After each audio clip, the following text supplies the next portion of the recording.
What's going on, boxing fans? It's Julian Williams with The Distance. I'm here to give you my review for Friday Night Fights, which took place last Friday, of course.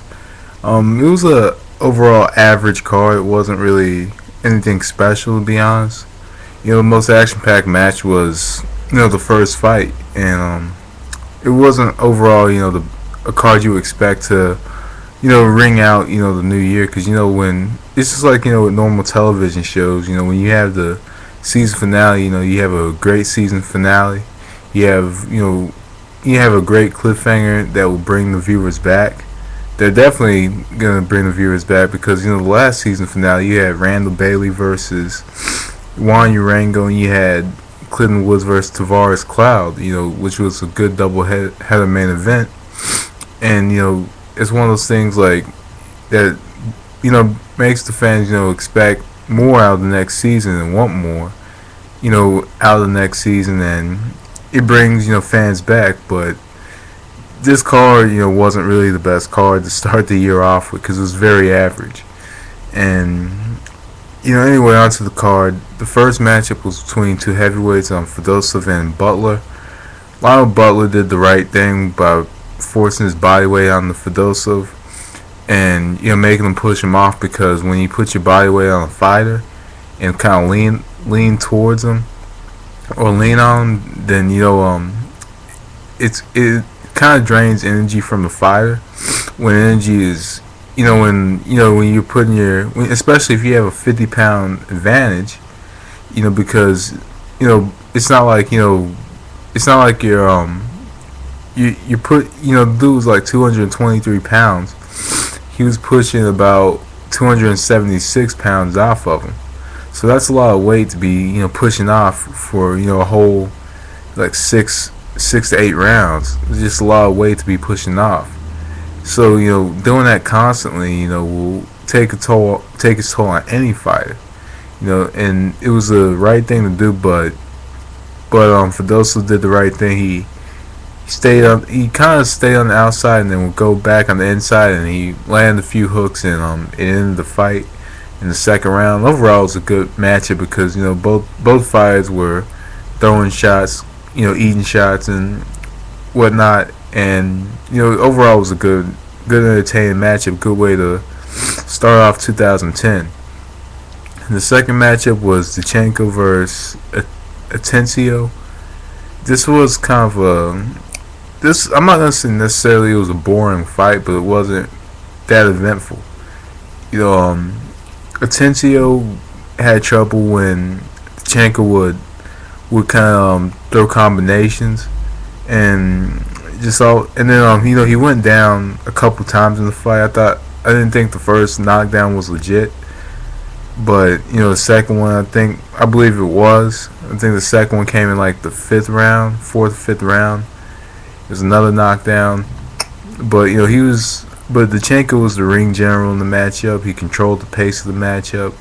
I gave him every round, and that's really all I have to say about this matchup. It wasn't too eventful. Even though there was a couple knockdowns, it still wasn't eventful at all. And the light heavyweight match, Dichenko, I'm not too sure about him in the future. I hope that he steadily built up or whatever. And I think maybe he'll be fighting in Europe, possibly.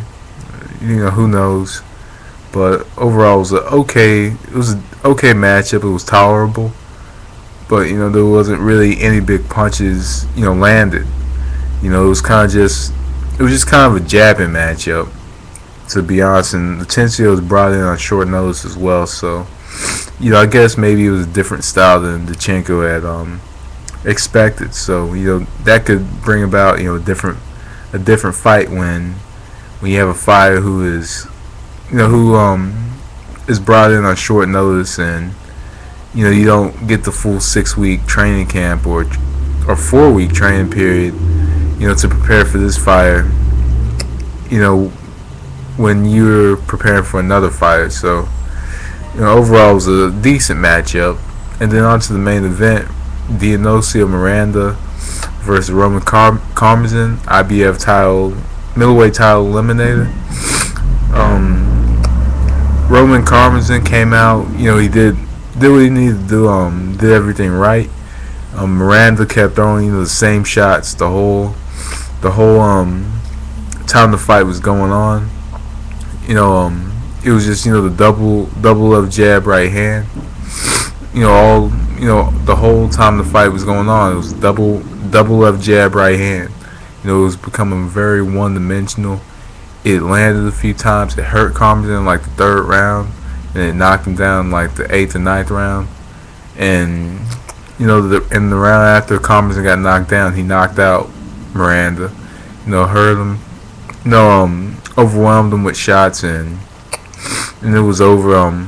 So it was a good victory for Roman Karmazin, but overall, I really wish I would have seen him against a better opponent. Maybe because Miranda was very one-dimensional, if you ask me. So anyway, that was my Friday Night Fight review for the first episode. So expect a few more from me, and I was out of town, so I couldn't really do this after the fight where everything's like really fresh in my mind. But that was the card from Friday, and today's card was Salgado versus Uchiyama, and I got that prediction wrong. I didn't see much Uchiyama, but I did make a prediction from what I've seen, and determined from what I've seen. But overall, it was a good victory for Uchiyama. New WBA super featherweight champion. I was wrong, I'll admit. I did think Salgado would take the match, but he didn't. He was knocked out in the 12th round. So anyway, that was something to add on to my Friday Night Fight review. But anyway, thanks for watching. That was The Distance. Peace.